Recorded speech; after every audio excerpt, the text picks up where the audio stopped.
Hello and welcome to BTN TV. My name is Angelique Platas and I'm the Lodging and Meetings Editor with Business Travel News.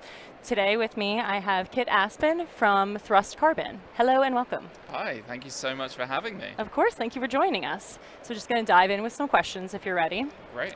So Thrust Carbon has been pretty busy lately after recently partnering with CWT on a meetings carbon calculator, and before that an event emissions measurement tool. Can you tell me a bit about those innovations, what led to them, and how are they going thus far?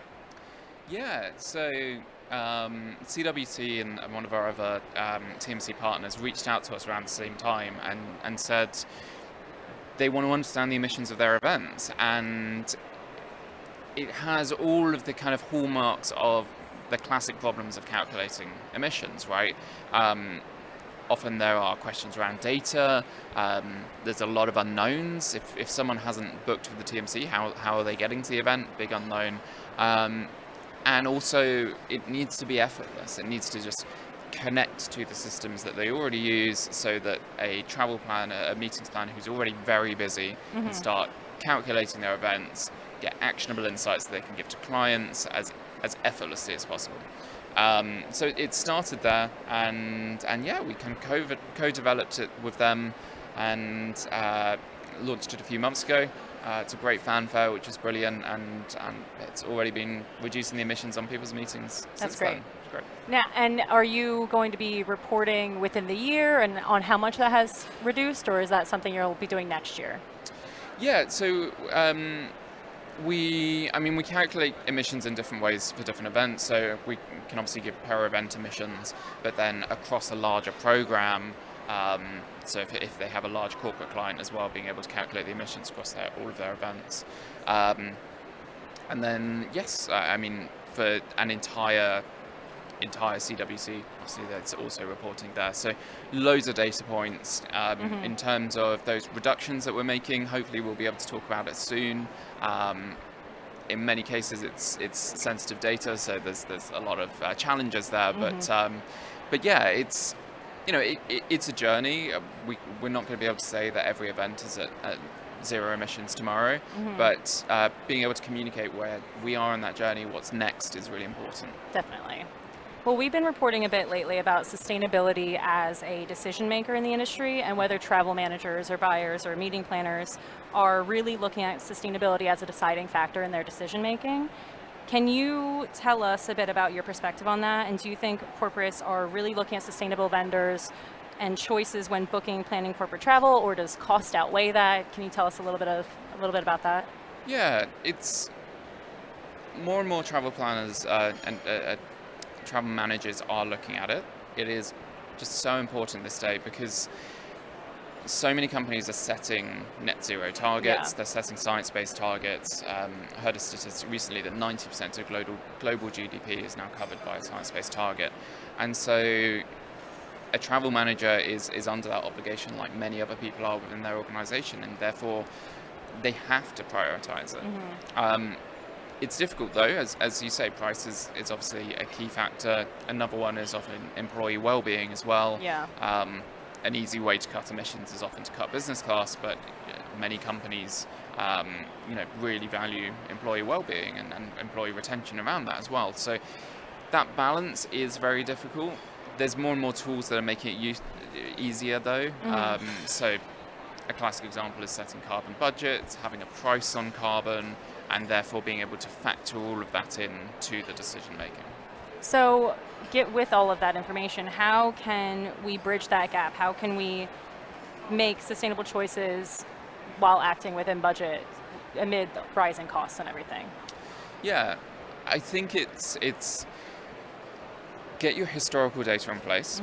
Once you have that, you know roughly what you emit with every supplier, and then you want to take a price of carbon, and that is different for every company, right? Some companies, their price of carbon will be internally set. Others will set it to the cost of something like sustainable aviation fuel. Others are using a government-based cost, and the EU publishes a cost of carbon and so forth.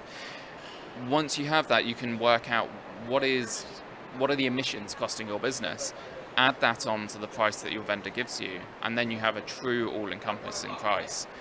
and then you can really make a decision based on price. Because right now, those externalities just aren't being factored into the decision-making process. Right. But it's possible, and that way we can just look at price and make decisions and not have to completely reinvent the wheel of the Right. decision-making process.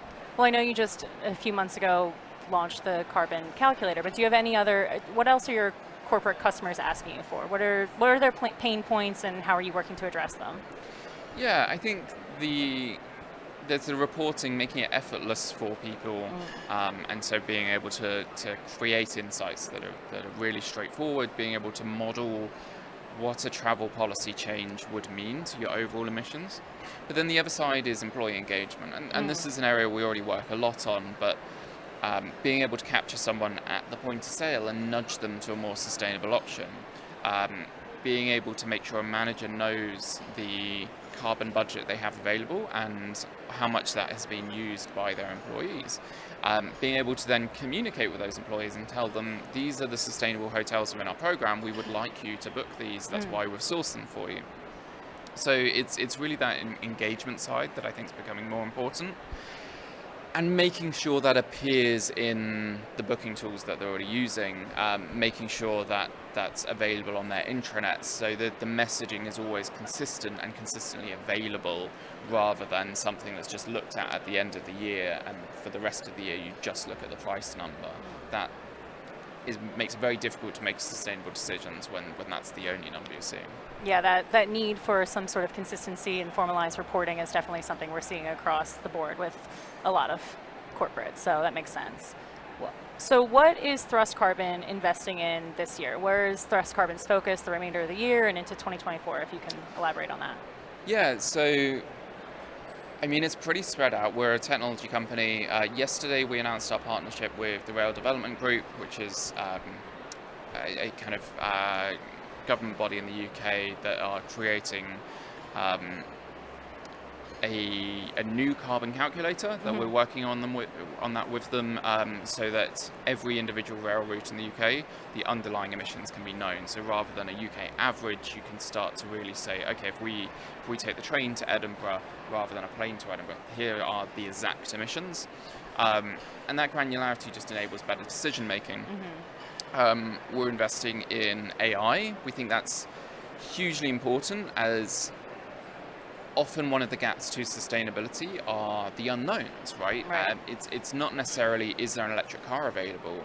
It's, how do I rent an electric car? What apps do I need on my phone? And that changes in every single location in the world. So we're doing a lot of work on that, especially with generative AI, to make that information available, accessible in every language, every location. And then it's just better and better reporting in the tools that people already use. And there'll be some more announcements to come in the next couple of months. It's going to be really exciting there. But, really trying to make sure that no matter what OBT you're using, that you have access to the data, and ultimately your employees have access to the data. Right, exactly. All right, perfect. Well, thank you so much for answering my questions. That's the last one from me. Thank you for taking the time, and enjoy the rest of the show.